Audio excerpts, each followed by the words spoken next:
Good morning, everyone. I hope you guys are all having a blessed week. Mine's been going pretty good. I had to go to the doctor on Tuesday. Whenever you've had melanoma, you have to go in every 6 months, and they take and fry everything on your face. It just looks like it could be anything. They take this liquid nitrogen and freeze it off. So if it looks like I got into a swarm of bees, that's why. So listen, I want to talk to you about something else. Hey, I get this thing right here, this little notice on my door the other day. And this is what it says. It says they're holding a vaccine clinic Tuesday from 3 to 5:45 p.m. And if you come in and get vaccinated, you get a $25 gift card with your vaccination. Well, that sounds about normal, but guess who gave this out? Liberty Towers Church, which is a church that's literally just right down the street. So I guess these guys went in and talked to the senior pastor and said, look, we need to get all your people vaccinated, and we're willing to give everybody a $25 gift card. I don't know if they donated any money to the church to get them to do it. But you know what? They're, I don't know if they're getting desperate or what, but now they're actually going throughout all the churches trying to offer everybody a $25 gift card to get vaccinated. Well, I think I'll just throw that in the trash. So listen, I want to talk to you today about something that probably doesn't apply to any of you, because it certainly doesn't apply to me. And that's minding your own business. You know, I think that's one thing that every single person, especially Christians, have a problem with. And with Christians, it's like, you know, we'll tell the person, well, tell me all about it and I'll pray for you. Or, hey, we need to pray for so-and-so. They really have this problem. You know, and it goes on and on. Paul tells us in 1 Thessalonians 4, verse 9 to 12, this is what he said.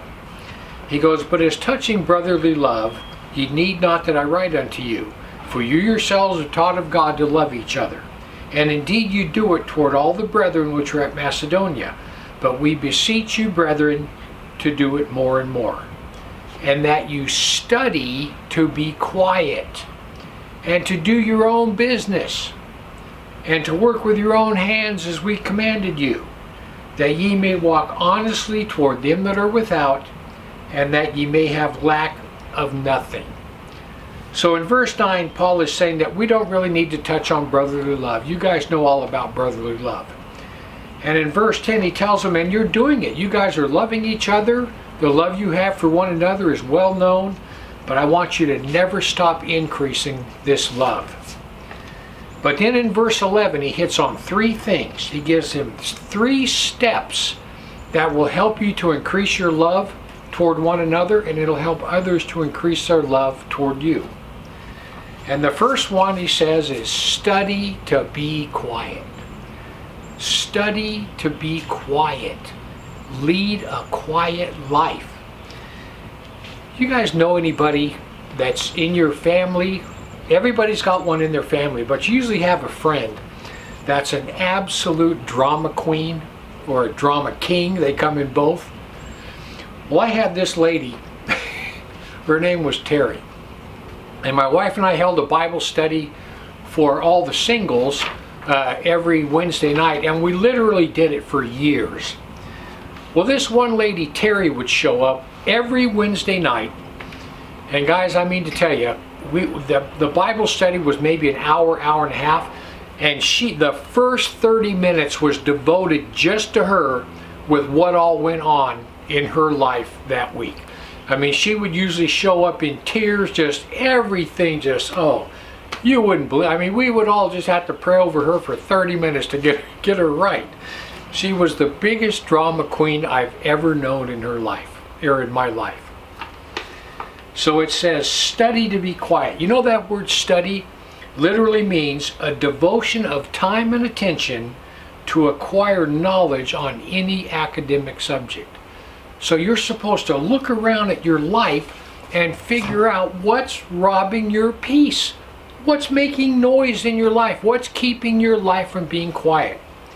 And like everything else, it always winds up to be one of 3 things.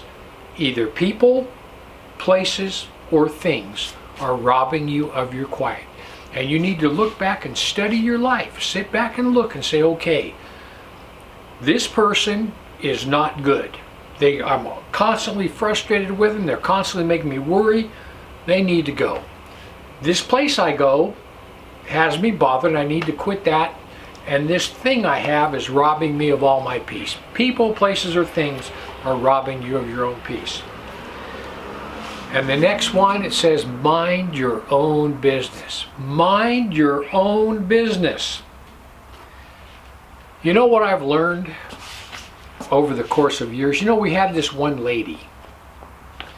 We had this one lady that, I mean to tell you, she always came to church. She was very faithful, but I mean, sometimes she would show up, you could smell alcohol on her breath. And she was not really a drama queen. She was a nice lady, but she just had a couple of things she was working on.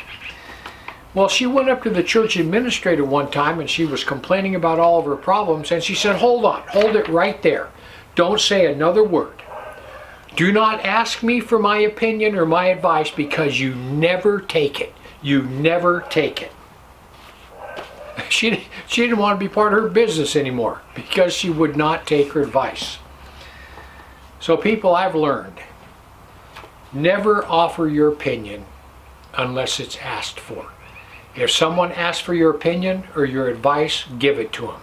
But if they don't waste your breath, because all you're going to do is infuriate them and infuriate yourself. So don't offer your opinion unless somebody asks for it. Mind your own business.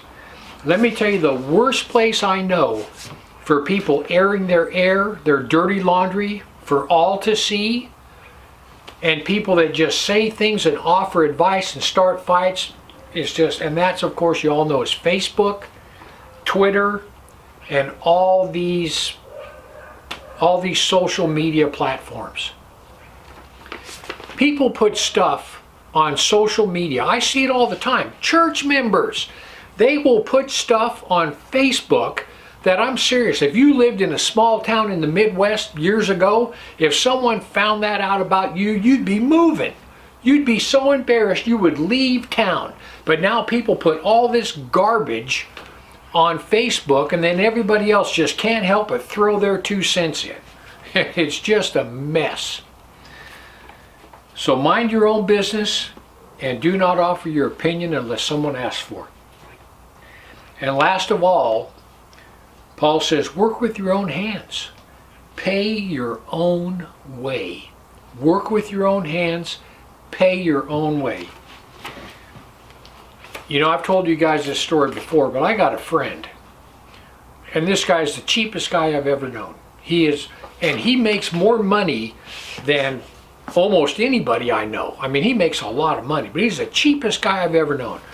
One time, I was at his house for a barbecue. And his wife said, hey, I need you to go down to the store and get this, you know, a couple things. So we go down to the store and we pick out, you know, he gets what she needs, and we go up to the checkout counter, and the lady rings it up, and he turns his back on the lady like he's looking at something on the shelf. And she says, you know, something like, well, that'll be 32 bucks. He doesn't turn around. He's sitting there fiddling with that. And she's looking at him, and then she's looking at me, and there's a line behind us. And finally, he literally would not turn around. And so finally I said, okay, I know what's up. So I took out my wallet, gave her the money, and she gives me my change. And then all of a sudden he turns around and says, oh, you ready to go? I mean, he did it on purpose. Talk about cheap. So anyway, it says, work with your own hands and pay your own way. You know, when I was in the military, I knew a lot of people that 2 days after payday, they would be broke. 2 days after payday, they would be broke, and they'd be broke for the next 2 weeks. And they were constantly mooching off everybody else. Constantly. And you know, people don't like somebody like that. You try to help people, but still, they wind up abusing you, and they rob you of your peace because you're always frustrated with them. So this is what Paul says. He says, do these 3 things and it will add to your love one for another. Study to be quiet. Mind your own business. Don't offer your opinion unless someone asks for it.